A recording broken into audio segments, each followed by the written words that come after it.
Good morning, St. Francis, and good morning, people of God. It is Wednesday. Yes, it is Wednesday, the 13th day of July, 2022. Wednesday of the 15th week of the year, the 15th week in Ordinary Time. Coming to you still from the Rhine River as we are making our way down to actually Switzerland, and then from Switzerland we will take our way over to Munich for the last part of this travel with the friars about looking back on the movement out of Germany that led to friars establishing themselves in the United States after Chancellor Bismarck's proclamations that would rob the Catholic Church of its power, its influence, its ability to do ministry in Germany. We are coming this morning to the port city of Kiel, which is over here on this side. Yes, I believe, which is the German part of the Rhine River. On this side over here, we are entering the French part of the Rhine River. The city of Strasbourg lies across from Kiel. Strasbourg is French today, but in the late 1800s, because of the Franco-Prussian War, it had become a dominion of the German Empire.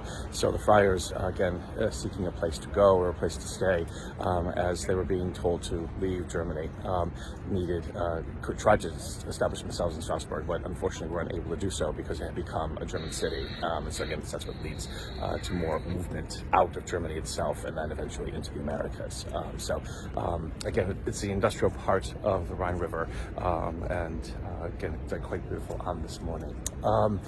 The readings for today on this Wednesday of the 15th week of the year, still Isaiah, the prophecies against now Assyria, because again, Assyria, which was to be used by God as a means to chastise Israel, has decided not to just chastise Israel, but to destroy Israel, which was not for God's plan.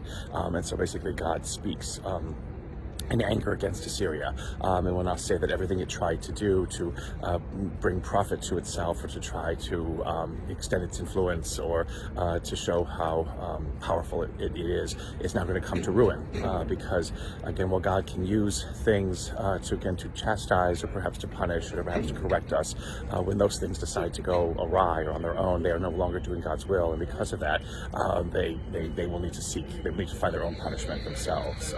So again, it's an interesting kind of connection between the things that God can use of this earth to both bless, and not necessarily to curse, to both bless and to correct us, so that it isn't basically us just thinking of God in one way or another, or at least thinking of a God who is powerless to do anything, sometimes with human folly gets the upper hand. The reading from Matthew today, and again on this Franciscan journey, is quite appropriate because it is the gospel for St. Francis, the feast of St. Francis, the solemnity of St. Francis. And so again, what God has hidden from the wise and the learned, God has revealed to the littlest of children, to those, again, of hearts that are open to receiving what it is that God has to say.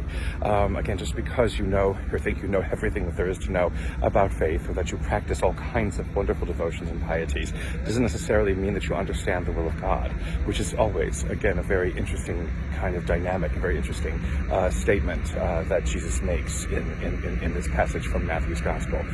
It isn't just about gaining wisdom and gaining knowledge, but it again is about how that knowledge and how that wisdom is being put into use, how it's being put into effect, how it is helping to spread the reign of God, to reveal the reign of God among us. If that wisdom and that learning is not put to that use, it is wisdom and learning in vain. It is nothing that helps us to achieve what it is that God intends for this world to achieve, nor does it help us realize the fullness and the more that it means to be human. To have those hearts that are both simple and open to what it is that God asks us to do, hearts that are humble, hearts that are open to wonder and to beauty, allows the will of God and the purpose and the wonder of God to be revealed in our midst. And may the Lord give you his peace.